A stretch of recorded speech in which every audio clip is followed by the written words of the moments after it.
Good morning students. बेटे आज हम बात कर रहे हैं हमारे नेक्स्ट मेथड की, जिसका नाम है सुपर प्रॉफिट मेथड। गुडविल निकालने के लिए इस मेथड को हम कैसे यूज़ करेंगे देखते हैं। पहले इसको समझते हैं कि what is the meaning of super profit method.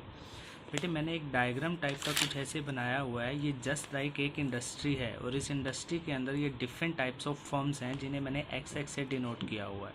तो अगर मुझे किसी एक पर्टिकुलर फर्म की गुडविल निकालनी है तो मैं ये गुडविल कैसे निकालूं। तो सुपर प्रॉफिट मेथड क्या कहता है पहले तो हमें ये पता होना चाहिए कि नॉर्मली हर फर्म कितना पैसा लगाकर कितनी रिटर्न वो कमाती है। यानी हम सभी फर्मों की एक रिटर्न का कैलकुलेशन करके उसका एवरेज कर लेते हैं, जिसको नाम दिया जाता है नॉर्मल रेट ऑफ रिटर्न। आपको कुछ भी निकालने की ज़रूरत नहीं होगी, ये जस्ट मैं आपको समझाने के लिए बता रहा हूँ। आपको ये क्वेश्चन में मेंशन होगा कि नॉर्मल रेट ऑफ रिटर्न कितना होता है। जैसे सभी फर्मों का एवरेज करने के बाद मान लो क्वेश्चन में आपको कह रहा है नॉर्मल रेट ऑफ रिटर्न 10% है।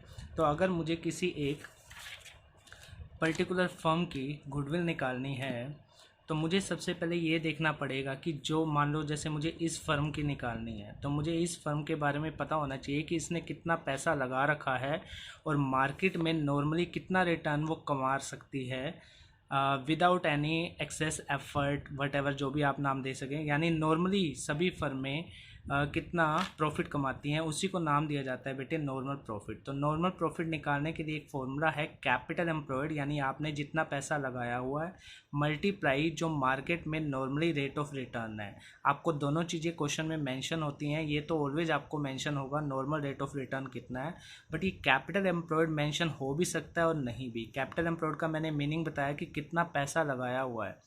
तो हम इस कैपिटल एम्प्लॉयड को कैसे कैलकुलेट कर सकते हैं। तो बेटे आओ इसको पहले मैं इसी को बताता हूँ कि कैपिटल एम्प्लॉयड को आप कैसे निकालेंगे।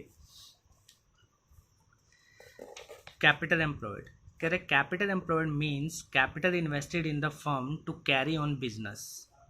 यानी फर्म को अपना बिजनेस कैरी करने के लिए कितना कैपिटल इन्वेस्ट किया हुआ है। It is calculated to determine the value of goodwill. Goodwill के लिए हम इसे निकालते हैं।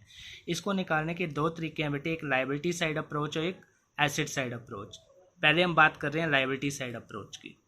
तो लायबिलिटी साइड अप्रोच क्या कहती है, आप कैपिटल एम्प्लॉयड कैसे निकाल सकते हैं। लायबिलिटी साइड में कैपिटल लिया, उसमें रिजर्व प्लस कर दिए, और अगर बैलेंस शीट के अंदर कोई गुडविल है तो आप उसे क्या कर देंगे माइनस। कोई फिक्टिटियस एसेट्स है या फिर कोई नॉन ट्रेड इन्वेस्टमेंट है तो आप उसे क्या कर देंगे माइनस। फिक्टिटियस एसेट्स मैंने आपको +1 में भी इसकी डेफिनेशन समझाई हुई थी। यानी ऐसे डेबिट बैलेंस जिनको आप कैश में कन्वर्ट नहीं कर सकते, जिनका आप बेनिफिट भी नहीं उठा सकते, जस्ट आप इन्हें डेबिट बैलेंस होने की वजह से एसेट साइड में शो करते हैं। तो capital plus reserve minus goodwill, balance sheet वाली गुडविल, फिक्टिटियस एसेट्स और non trade investment. Asset side approach क्या कहती है, कैपिटल एम्प्लॉयड आप कैसे निकाल सकते हैं, ऑल एसेट यानी fixed assets plus current assets goodwill को छोड़कर, और नॉन ट्रेड इन्वेस्टमेंट और फिक्टिटियस एसेट्स को छोड़कर, उसमें से आउटसाइड लायबिलिटी आप माइनस कर दो तो आपका क्या आ जाता है कैपिटल एम्प्लॉयड। और क्वेश्चन ये राइज होता है कि ट्रेड इन्वेस्टमेंट कौन सी होती है, नॉन ट्रेड इन्वेस्टमेंट कौन सी होती है। Trade investment are those investment that are made in another enterprise for the furtherance of own business, यानी जिसका बिजनेस से लिंक होता है। और नॉन ट्रेड इन्वेस्टमेंट वो होती हैं जो जस्ट इंटरेस्ट कमाने के लिए बाहर आउटसाइड इन्वेस्ट की जाती हैं। अगर आपको क्वेश्चन में कुछ भी मेंशन ना हो, unless investment are specified to be trade investment, they are taken as non trade investment. आप उसे क्या ट्रेड करेंगे, नॉन ट्रेड, तो आप उसे ट्रेड नहीं मानेंगे। वैसे आपके ये क्वेश्चन ना के बराबर ही आएंगे, जस्ट मैंने आपको टॉपिक समझाने के लिए ये बात बता दी। हमारा सीधे सीधे से क्वेश्चन होते हैं। कैपिटल साइड की अगर आप अप्रोच लोगे तो कैपिटल एम्प्लॉयड निकलेगा कैपिटल में रिजर्व जोड़ के, ये आइटम हो भी सकती हैं और नहीं भी। और अगर आप एसेट साइड की अप्रोच लेते हो तो कैपिटल एम्प्लॉयड आप निकाल सकते हो fixed assets plus current assets minus outside liability. तो मैं इसे शॉर्ट फॉर्म में लिखता हूँ, वैसे आप इसे पूरा एक बार रीड आउट कर लेना। अदरवाइज कैपिटल एम्प्लॉयड के लिए आप लिख सकते हैं एसेट साइड की अप्रोच के लिए fixed assets plus current assets minus outside liability, या फिर शॉर्ट फॉर्म में लायबिलिटी साइड की अप्रोच लूँ तो कैपिटल प्लस रिजर्व। तो आप किसी भी एंगल से अगर कैपिटल एम्प्लॉयड निकालते हैं, चाहे एसेट साइड से चाहे लायबिलिटी साइड से, तो आपका कैपिटल एम्प्लॉयड क्या आएगा, सेम आएगा। कैपिटल एम्प्लॉयड से मुझे ये पता चल गया कि इस फर्म ने नॉर्मली जितना पैसा लगाया हुआ है और नॉर्मली मार्केट के अकॉर्डिंग ये कितनी रिटर्न कमा सकती है, बिना किसी एक्सेस एफर्ट के। तो यहाँ से मुझे इस फर्म का नॉर्मल प्रॉफिट पता चल गया कि ये नॉर्मली इतना प्रॉफिट कमा सकती थी। अब मुझे चाहिए इसके एक्चुअल में जो इसे एवरेज प्रॉफिट हुए हैं, adjusted average profit. Average profit कैसे निकालते हैं हम फर्स्ट मेथड में सीख चुके हैं। प्रॉफिट्स लेते हैं, एडजस्टमेंट करते हैं और उनका एवरेज कर देना है। तो आपका क्या आ गया, एडजस्टेड एवरेज प्रॉफिट। अब मुझे कैसे पता चले कि इसको कितना सरप्लस प्रॉफिट हुआ है, तो उसे जो एक्चुअल प्रॉफिट हुआ माइनस वो जो नॉर्मली प्रॉफिट कमा सकती है।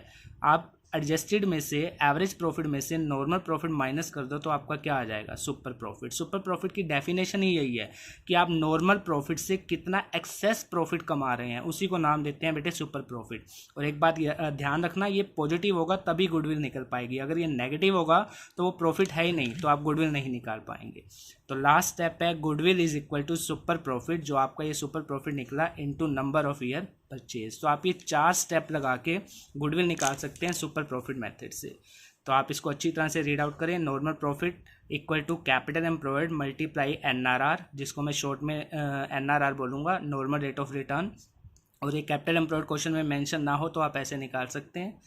एवरेज प्रॉफिट आपको मेंशन हो भी सकता है और नहीं भी, तो आप उसके अकॉर्डिंग ले सकते हैं। Super profit second minus first step, यानी एवरेज में से नॉर्मल आपने माइनस किया तो आपको सुपर प्रॉफिट आ गया। And goodwill is equal to super profit multiply number of year purchase. आओ बेटे एक क्वेश्चन करते हैं। हमारा